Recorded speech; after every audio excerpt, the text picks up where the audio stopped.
የኦሮሚያ ክልል መቀመጫና የኢትዮጵያን ብርት በሆነችው ፊንፊኔ ትምህርት ቤቶች ውስጥ የኦሮሞን ህዝብ ማንነት መንጸባረቅ የለበትም ማለት ከጥላቻ የመነጨ እኩይ ድርጊት መሆኑን የተለያዩ ብሔሮችና ብሔረሰቦች ተወላጆች ገለጹ።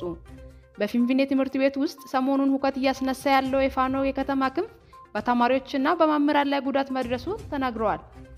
በአንዳንድ ትምህርት ቤቶች በንብረት ላይ ከፍተኛ ውድመት መድረሱን እየተነገረ ነው።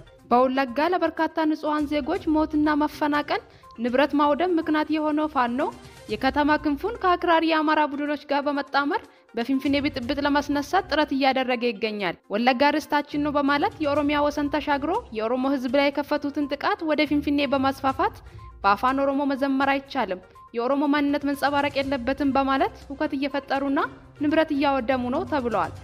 በተለያዩ ትምህርት ቤቶች ላይ በዚህ ኃይል ውድመት ደርሷል።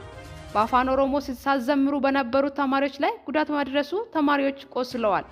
ጉዳዩን አስመልክቶ አስተያየታቸውን የሰጡት የተለያዩ ብሔሮችና ብሔረሰቦች ተወላጆች ፊንፊኔ የኦሮሚያ ዋና ከተማ ናት፣ የኦሮሚያ ባንዲራ በከተማው ላይ መሰቀልም ሆነ መዘመር ተገቢ ነው ብለዋል። ከተማዋ የኦሮሚያ እምብርት ናት ያሉት አስተያየት ሰጪዎች የተገነባችም የተስፋፋችም በኦሮሚያ ክልል ናት ብለዋል። ሌላ ቀርቶ ውሃ እንኳን ከኦሮሚያ ክልል የምታገኘው ከተማ ደሴት አድርጎ ማሳልና የኦሮሞ ህዝብ በቤቱ ባይተዋር ለማድረግ መሞከር ጹም ተቀባይነት የለውም ብለዋል።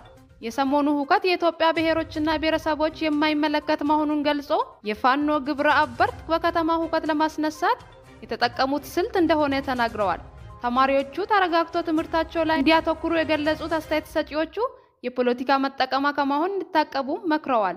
የተማሪ ወላጅ ልጆቻቸውን አስፈላጊ ድርጊት ውስጥ ከመሳተፍ እንዲታቀቡ መምከር እንዳለባቸው የተለያዩ ብሔሮችና ብሔረሰቦች ተወላጆች አሳስበዋል። ኦርቶዶክስ ተዋሕዶ ቤተክርስቲያን ጳጳስ አቡነ ሩፋኤል በወለጋ ሰዎች ያለ አንዳች ጥፋት በድሮንና በጦር ኃይሎች እየተገደሉ መሆናቸውን ተናገሩ።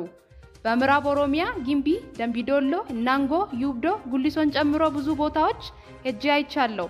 የወለጋ ህዝብና ምድር በጨለማ ውስጥ ይገኛል ብለዋል።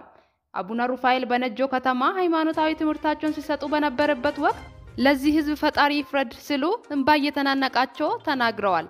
አቡነ ሩፋኤል በኢትዮጵያ ኦርቶዶክስ ተዋሕዶ ቤተክርስቲያን የቄለም ወለጋ፣ ምዕራብ ወለጋ፣ ቤኒሻንጉል ጉሙዝ፣ ጋምቤላ እንዲሁም የደቡብ ሱዳን ሀገረ ስብከት ሊቀ ጳጳስ ናቸው።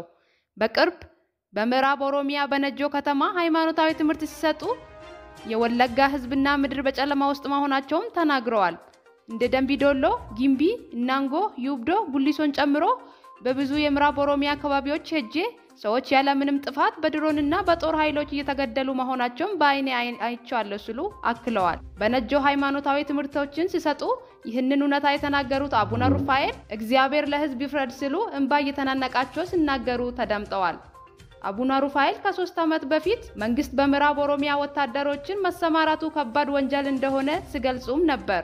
አቡነ ሩፋኤል በኦሮሞ ነጻነት ሰራዊት ታፈኑ ተብሎ ወሬ ሲወራ በነበረበት ወቅትም ሰራዊቱ ሊያፍነኝ አይደለም እንደውም ለምሰጠው የሃይማኖታዊ አገልግሎት እያመሰገነኝ ነበር ማለታቸው ይታወሳል። ሃይማኖት መሪ ስለ ምዕራብ ኦሮሚያ ችግር በመናገር የመጀመሪያ የኦርቶዶክስ ቤተክርስቲያን ጳጳስ ናቸው።